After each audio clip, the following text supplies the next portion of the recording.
पाहिजे. हा प्रवास आहे. हा काय प्रवास आहे. माध्यम वाणिज्याच्या उतरताना महाराज त्याचा मस्तपैकी स्वरात तालात गातो महाराज.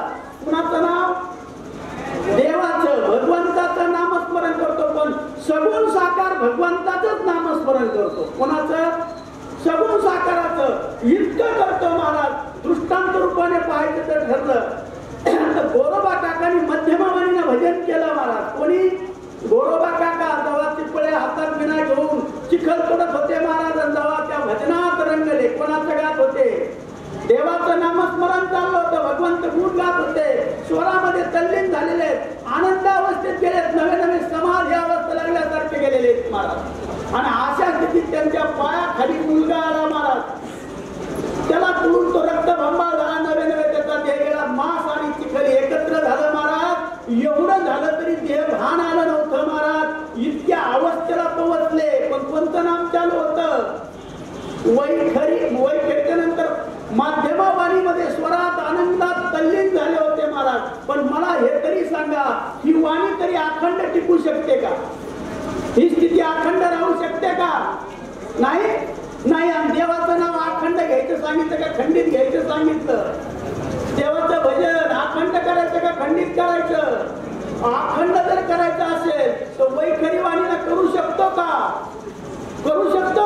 नाही. माध्यम वाणीत गेला तरी करू शकतो का? नाही महाराज. म्हणले मग माध्यम वाणीत सगुण साकार भगवंताचं भजन केलंय आम्ही. म्हणले मग तीच वाणी आता परत तिसऱ्या टप्प्यात गेलं पाहिजे. कितव्या? तिसऱ्या टप्प्यात पश्चंती वाणी हृदयस्थान आहे. पहा, या दोन वाणी तुम्हाला सहज मिळू शकतात, प्रयत्नाने मिळू शकतात. आणि मिळाले की याच्यात तुम्ही सगुण साकार भगवंताचं भजन करू शकता. पण देवाची पश्चंती वाणी म्हणजे देवाला ओळखायचंच असेल ना महाराज, तर त्याला सद्गुरूच लागतात महाराज. सद्गुरू शिवाय देवाचा परिचय होऊ शकत नाही. आणि तुमच्या आमच्या एवढी मोठी कृपा झालेली आहे महाराज की आपल्याला पश्चंती वाणीपर्यंत नेऊन पोहोचवलं आपल्या गुरुनी महाराज.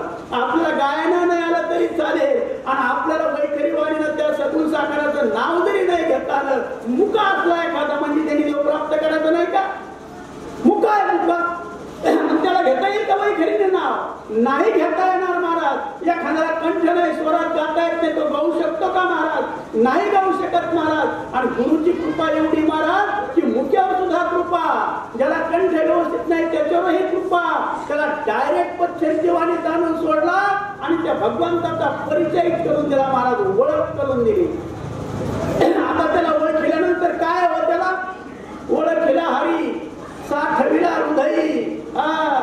आता हृदयात साठवला. मला सांगा, तो देव आपल्याला डोळ्यानं दिसतो का अंतःकरणातून दिसतो? अहो, मोठी साधक मंडळी म्हणून तुमच्या पुढे एवढ्या मोठ्या विषय बोलतोय महाराज. अंतःकरणाची दृष्टी, अंतःकरणाला प्रकाशमान केलंय महाराज आपल्या गुरुनी. आपल्याला एवढी कृपा केली आणि आपल्याला चराचरातला देव दाखवलाय महाराज. दाखवलाय तो देव असा आहे. आणि मग एवढा देव पाहिलाय, आता त्या देवाचं भजन केलं पाहिजे का नाही? आणि कोणी करायचं ते भजन? कीर्तनकाराने करायचं का प्रवचनकाराने करायचं का त्या साधकाने करायचं का अजून कोणी करायचंय महाराज हे भजन? कोणी? का नुसतं व्यासपीठावर बसून तुम्हाला सांगायचं ना आम्ही तसंच राहायचं? लोका सांगे ब्रह्मज्ञान, आम्ही कोरड्याची पाषाण. आम्ही साधनेला किती वेळ बसतो याचा विचार करायला पाहिजे का नाही? आम्ही साधना केली पाहिजे. आणि साधना करताना काय केलं पाहिजे, ती साधना कशी केली पाहिजे हे आम्ही जाणून घेतलंही पाहिजे ना महाराज. मग आता तो ओळखला महाराज, ज्याला रंग नाही, ज्याला रूप नाही, ज्याला वर्ण नाही, ज्याचा छाया नाही, असा असणाऱ्या निर्गुण निराकार भगवंताचं आम्हाला जर भजन करायचं असेल तर आमच्याकडे कुठली वाणी शिल्लक नाही. पद्धतीने फक्त जाणलाय, फक्त पाहू शकते, ती बोलत नाही. मग आता कोणची वाणी आहे आमच्याकडे अशी? तर आम्हाला प्रबोध ज्या दिवशी केला ना महाराज, त्या दिवशी सद्गुरूने आम्हाला पार त्या वाणीच्या साधनापर्यंत नेऊन पोहोचवलंय महाराज. कुठं? परावाणी. परावाणीचं माध्यम आहे श्वास. काय आहे? श्वास. श्वास तुम्ही घेऊन सोडता का आपोआप चाललेला आहे? घेऊन सोडता? आपोआप चाललाय. घेऊन सोडता. आणि तर म्हणलं रात्री कोण असतं मग झोपी गेल्यावर घ्यायला आणि सोडायला? जो आपोआप चाललाय ना त्याला माऊली म्हणतात. माऊली हरिपाठात बोलतात,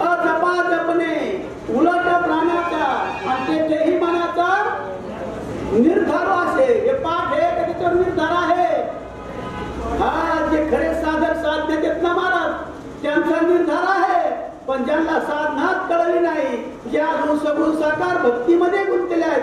सगुण साकार खोटं आहे असं म्हणायचंय का आपल्याला?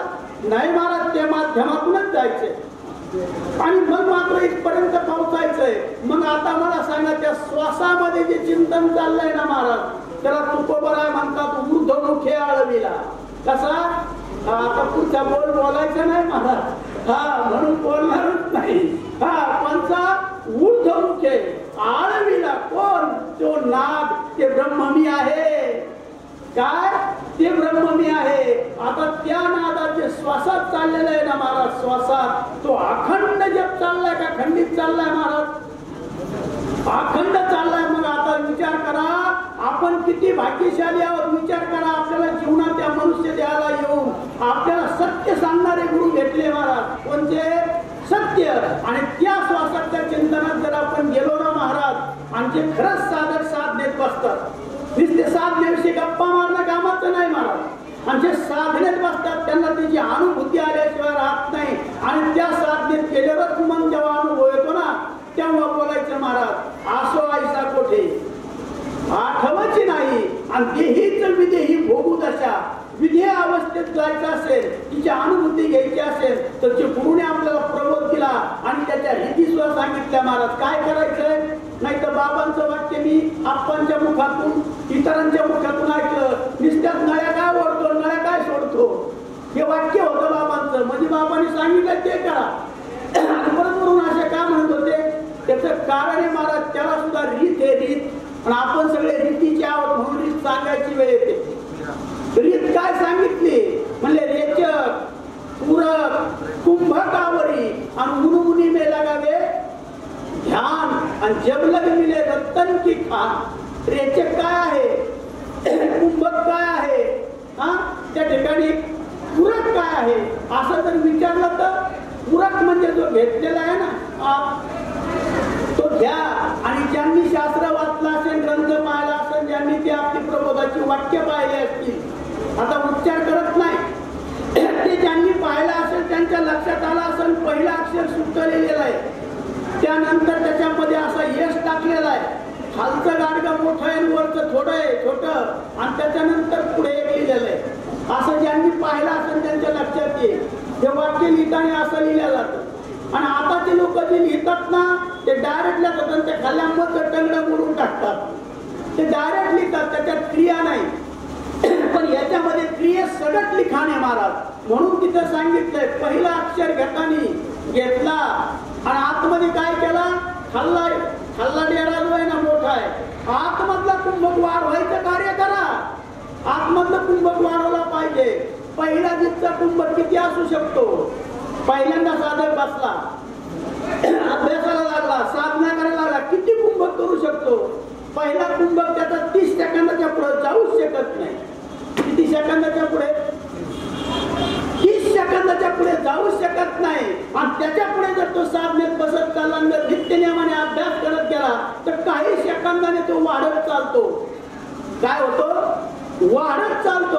आणि वाढता वाढता तो काही मिनिटापर्यंत जातो महाराज. याला त्याचा कुंभक साठा म्हणतात. आणि जिथं कुंभक असतो तिथं कुठलाच विचार नसतो, कुठलाच विचार राहत नाही महाराज. कारण तो बी सुटला आणि मी पण सुटलेला आहे. मध्या कुंभकात कोणीच नाही. याला म्हणतात बैठला संधी भागी, बैसलो संधी भागी, तुझं धरोनी चित्ती. आपण त्या भूमिकेत थांबतो महाराज. आणि हा कुंभक साधकाने वाढ होण्याचं कार्य केलं पाहिजे.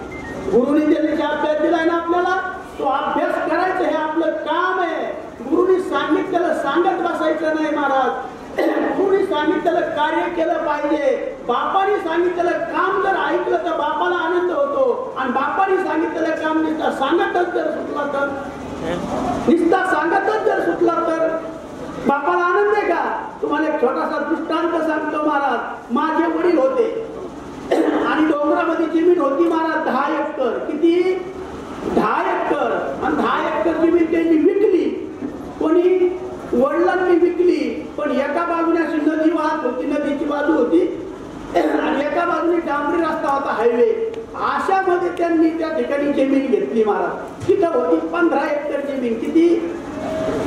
15 एकर जमीन. पण ती 15 जणांनी मिळून घेतली. आमच्या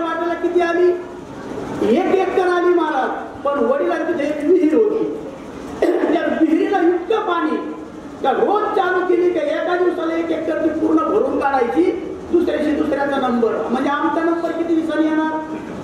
15 दिवसांनी. आणि त्याच एका विहिरीला पाणी मारा. दुसरा कुठे तुम्ही बोर जरी घेतला विहिरी खांदल्या तर टिपका भर पाणी लागत नव्हतं, आणि त्याच विहिरीला एवढं पाणी होतं. ती 15 एकरात एकच विहीर होती. किती एकरात? 15 एकरात. आमच्या वाट्याला 15 दिवसातून एक दिवस यायचा. वडील दारे धरायचे, जमीन पिकवली, एवढी सुंदर जमीन पिकवली महाराज. बंगला बांधला, गाड्या घड्या घातल्या, इतका थाटा, सगळ्या गोष्टी चांगल्यापैकी केल्या. पण ते विचारवंत होते म्हणून केलं ना महाराज, सगळं प्रगती केली. आणि काय झालं, काही दिवसांनी वडील थकले. वडील थकल्यानंतर वडील काय म्हटले माहितीये की, एक दिवशी म्हणले, भाऊ अरे घर ही चावी आणि जात तेवढी मोटर चालू कर, तेवढं आपलं 1 एकराचं भरणं करायचंय. आता वडिलांनी काय काम सांगितलं मला? ते एकराचं भरणं करायला सांगितलं का नाही? बरं सांगितलं. मी ती चावी घेतली, सकाळी डबा घेतला, संध्याकाळपर्यंत मला दारे धरायची. मी तिथपर्यंत जायचं ना, मी ते नाही केलं. मला वडिलांनी दारे धरायला सांगितले, पण मी असा गावात गेलो, पहिल्या चौकात गेलो, आणि पहिल्या चौकात गेलो, सुरुवात केली. म्हणलं माझ्या वडिला इतके तज्ञ, माझ्या वडिला इतका हुशार व्यक्ती अजून कोणी या जगात नाही. ते म्हणले काय? म्हणलं पहिली गोष्ट डोंगरात ती विकून टाकली, बागायती जमीन केली, आणि बागायती जमीन करून सुद्धा एवढी प्रगती केली महाराज. म्हणून माझ्या वडिला इतके हुशार नाही. एवढंच नाही, माझ्या वडिलाला तुम्ही काही विचारा, सगळ्या अंगाने ते पारंगत आहेत असं सांगितलं महाराज. पण किती तास गेले? 3 तास तिथंच गेले. पुढच्या चौकात गेलो, गुरुचं वर्णनच केलं महाराज. म्हणजे त्या माझ्या वडिलांचं मी नुसतं वर्णनच केलं महाराज. आणि तिथं 3 तास गेले. राहिले 6 तास, जर 2 तास राहिले होते. आणि त्यानंतर तिसऱ्या चौकात गेलो, तिथंही सुद्धा वडिलांचे गुणगानच गायले महाराज. पण वडिलांनी सांगितलेलं काम केलं नाही. दिवस मावळला, बारी संपली, आणि पण लोकांनी गुणगान ऐकलं. आणि इतकी लोक आमच्या घराकडे सगळे, कोणाच्या काय अडचणी, कोणाचा काय विषय, कोणाचा काय. ते म्हणले एवढा हुशार माणूस आपल्या जवळ असून आपल्याला माहित नाही. सगळी धावपळ, सगळी कुठे आली? घराकडे. आमच्या वडिलांना आनंद वाटला महाराज. काय आनंद वाटला? अरे एवढे लोक कधीच येत नव्हते, आज भरपूर लोक आले. वडिलांनी त्यांची चहा पाण्याची व्यवस्था केली. सगळं काही सुंदर त्या ठिकाणी चाललेलं आहे महाराज. हो, 5 मिनिटात सेवा. इतकी गर्दी महाराज. वडिलांना आनंद झाला. पण एवढा दिवस मागाला होता. मी आलो पाठीमाग, लोकांनी मला वाड्याकडे जाण्याची वाट दिली. मी वाड्यात चाललो होतो, तेवढ्यात माझे वडील जवळच होते. त्यांनी मला पाहिलं, ते जवळ आले. मला म्हणले थांब. मी थांबलो. आता वडिलांनी मला काय विचारलं असेल बरं? दारे भरून झालं का? 1 एकर भरून झालं का विचारलं. मी म्हणलं दादा तेवढं सोडून मला हे सगळे लोक आहेत ना, मी तुमचं गुणगान करून एवढे लोक आज आपल्या दारात आले. माझ्या बापाला खरंच आनंद झाला असेल का दुःख? दुःख का बरं? लई लोक गोळा केले तिथं का बरं? पण सांगितलेलं काम केलं नाही महाराज. गुरु के आगे चला दौड़े तो वही गुरु की सेव. खरी गुरुची सेवा काय? साधनेत त्याला पुढे पळायला पाहिजे महाराज. कोणाच्या? गुरुजीच्या पुढे पळायला पाहिजे. वडिलाच्या पुढे, बापाच्या पुढे जर मुलगा पळाला ना, तर त्या खरच्या बापाला आनंद होत असतो महाराज. म्हणून साधनेत रंगलं पाहिजे.